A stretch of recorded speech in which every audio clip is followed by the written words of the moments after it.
Quartz crystal থার্মোমিটারের সাহায্যে কিভাবে কোনো অবজেক্টের টেম্পারেচার মেজার করা হয় সেটা আমরা এই লেকচারে দেখব। তো দেখো এখানে কোয়ার্টজ ক্রিস্টালের একটা ছবি দেওয়া আছে, তারপরে তার সিম্বলিক রিপ্রেজেন্টেশন সেটাও দেওয়া আছে। আর কোয়ার্টজ ক্রিস্টালকে ইলেকট্রিক্যাল সার্কিট দিয়ে কিভাবে রিপ্রেজেন্ট করা হয় সেটাও এখানে দেওয়া আছে। তো কোয়ার্টজ ক্রিস্টাল থার্মোমিটারে যে প্রপার্টির ওপর বেস করে টেম্পারেচার মেজার করা হয় সেটা হলো টেম্পারেচারের চেঞ্জের সঙ্গে সঙ্গে কোয়ার্টজ ক্রিস্টালের রেজোনেন্ট ফ্রিকোয়েন্সি চেঞ্জ হয়। রিপিট করছি আমি আর একবার, যে টেম্পারেচারের চেঞ্জের সঙ্গে সঙ্গে কোয়ার্টজ ক্রিস্টালের রেজোনেটিং ফ্রিকোয়েন্সির চেঞ্জ হয় বা রেজোনেন্ট ফ্রিকোয়েন্সির চেঞ্জ হয়। তো রেজোনেন্ট ফ্রিকোয়েন্সির যে চেঞ্জ হচ্ছে, মানে ফ্রিকোয়েন্সির যে চেঞ্জ হচ্ছে, সেটাকে যদি আমরা মেজার করতে পারি তাহলেই আমরা টেম্পারেচারকে মেজার করতে পারবো। তাহলে ইনে সামারি কী দাঁড়াচ্ছে, যে কোয়ার্টজ ক্রিস্টাল থার্মোমিটারের সাহায্যে আমরা কোনো অবজেক্টের টেম্পারেচার মেজার করতে পারি। এখানে যে প্রপার্টিটাকে কাজে লাগানো হচ্ছে ক্রিস্টালের, সেটা হচ্ছে টেম্পারেচারের চেঞ্জের সঙ্গে সঙ্গে কোয়ার্টজ ক্রিস্টালের রেজোনেন্ট ফ্রিকোয়েন্সির চেঞ্জ হয়। তো বেসিক্যালি রেজোনেন্ট ফ্রিকোয়েন্সি এখানে টেম্পারেচারের একটা ফাংশন হিসেবে এক্সপ্রেসড হচ্ছে। তো যখনই টেম্পারেচারের চেঞ্জ হবে রেজোনেন্ট ফ্রিকোয়েন্সিরও চেঞ্জ হবে। তো রেজোনেন্ট ফ্রিকোয়েন্সির চেঞ্জকে যদি আমরা কোনোভাবে ক্যালকুলেট করতে পারি তাহলেই আমরা টেম্পারেচারকেও ক্যালকুলেট করতে পারবো। তো যাই হোক, আমরা ফার্স্টে সংক্ষেপে একটু দেখে নিই যে রেজোনেন্ট ফ্রিকোয়েন্সিটা কী জিনিস। যদিও এটা পরীক্ষাতে ওভাবে আসবে না, কারণ রেজোনেন্ট ফ্রিকোয়েন্সির ব্যাপারটা পুরোপুরি যারা ইলেকট্রিক্যাল নিয়ে পড়ছে তাদের সার্কিট থিওরির একটা টপিক, এখানে তোমাদের আসবে না। বাট যেহেতু আমি কথাটা বলছি বারবার রেজোনেন্ট ফ্রিকোয়েন্সি, তাই কিছুটা হলেও নলেজ থাকা দরকার। তো সেজন্যই আমি বলছি। দেখো, রেজোনেন্ট ফ্রিকোয়েন্সি মানে ধরো তোমার কাছে একটা ইলেকট্রিক্যাল সার্কিট আছে, ইলেকট্রিক্যাল সার্কিটটায় রেজিস্ট্যান্স আছে, ইন্ডাকটেন্স আছে আর ক্যাপাসিটেন্স আছে। তাহলে ওই সার্কিটে রেজিস্ট্যান্স, ইন্ডাকটেন্স, ক্যাপাসিটেন্স প্রত্যেকটারই এফেক্ট থাকার কথা।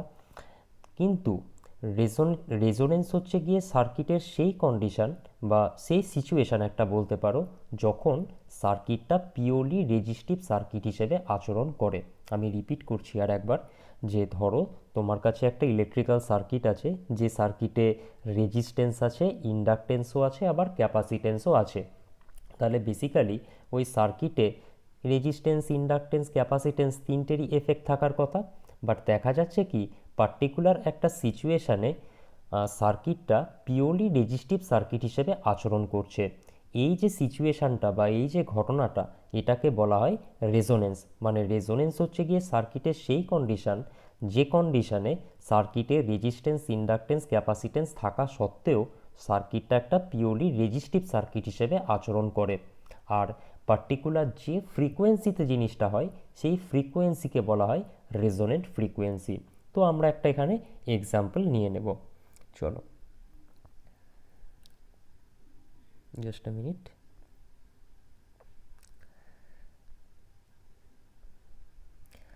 ধরো একটা ইলেকট্রিক্যাল সার্কিট আছে যেখানে রেজিস্ট্যান্সও আছে, ইন্ডাকটেন্সও আছে, ক্যাপাসিটেন্সও আছে।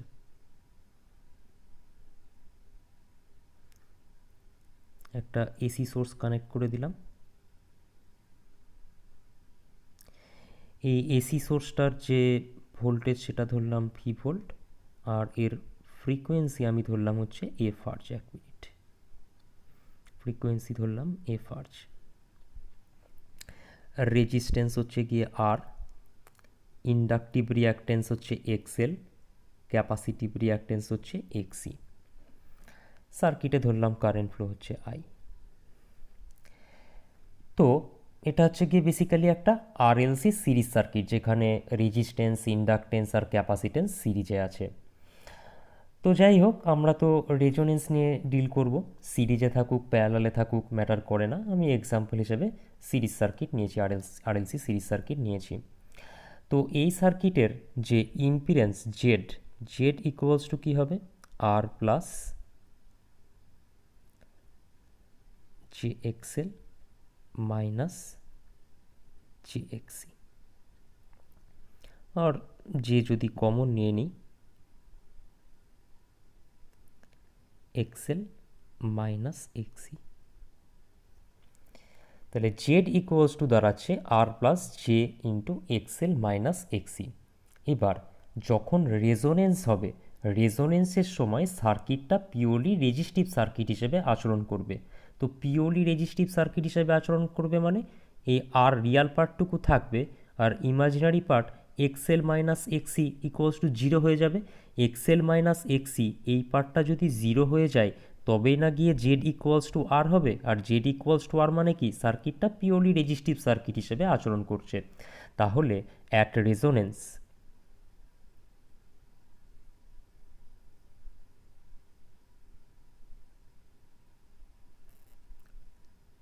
XL minus XC equals to zero.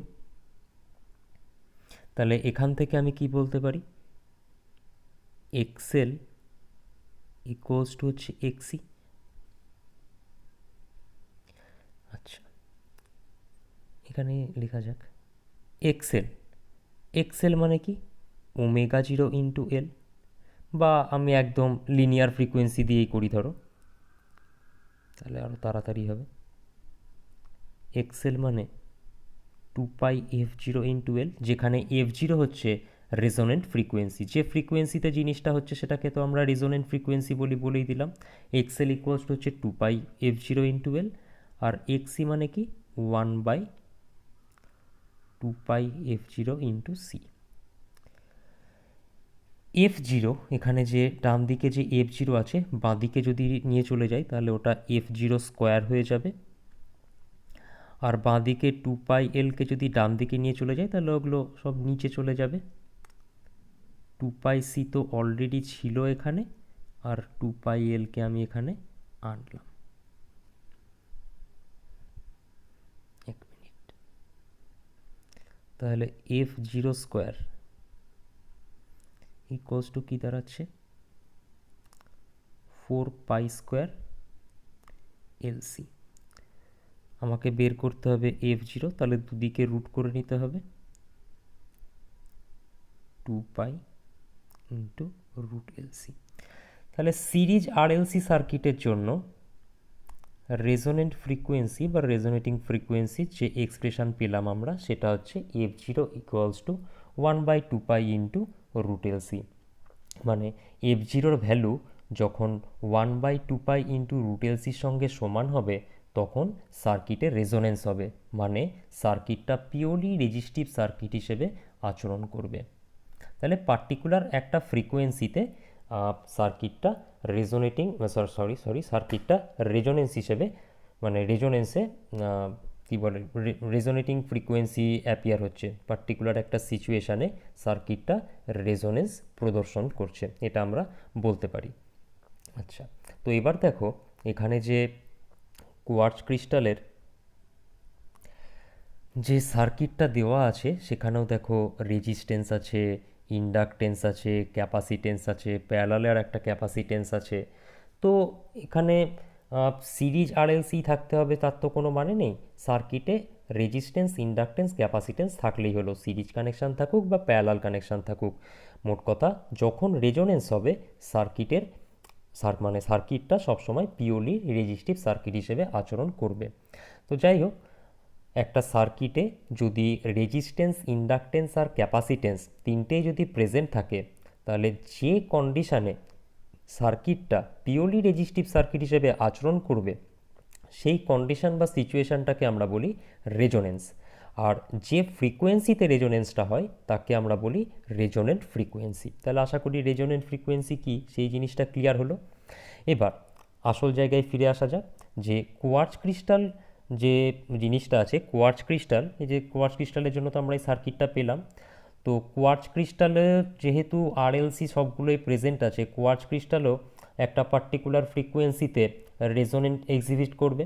তাহলে যে ফ্রিকোয়েন্সিতে রেজোনেন্সটা হবে তাকে আমরা সেখানেও কোয়ার্টজ ক্রিস্টালের জন্য রেজোনেন্ট ফ্রিকোয়েন্সি বলবো। তো কোয়ার্টজ ক্রিস্টালের প্রপার্টি হচ্ছে এটাই যে ওর যে রেজোনেন্ট ফ্রিকোয়েন্সি সেটা টেম্পারেচারের সঙ্গে সঙ্গে চেঞ্জ হয়। তো টেম্পারেচারের সঙ্গে সঙ্গে যেহেতু রেজোনেন্ট ফ্রিকোয়েন্সি চেঞ্জ হচ্ছে, তাহলে আমি বলতে পারি যে resonant frequency is a function of temperature. আমি তাহলে বলতে পারি কি, যে কোয়ার্টজ ক্রিস্টালের যে ফ্রিকোয়েন্সি, রেজোনেন্ট ফ্রিকোয়েন্সি, সেটা হচ্ছে গিয়ে function of temperature. Function of temperature আমি বলতে পারি।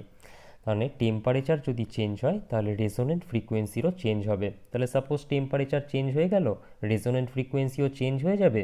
রেজোনেন্ট ফ্রিকোয়েন্সিকে আমরা যদি কোনো ডিজিটাল ফ্রিকোয়েন্সি মিটারের সাহায্যে মেজার করে নিতে পারি, তাহলেই আমরা টেম্পারেচারের ভ্যালুও পেয়ে যাব।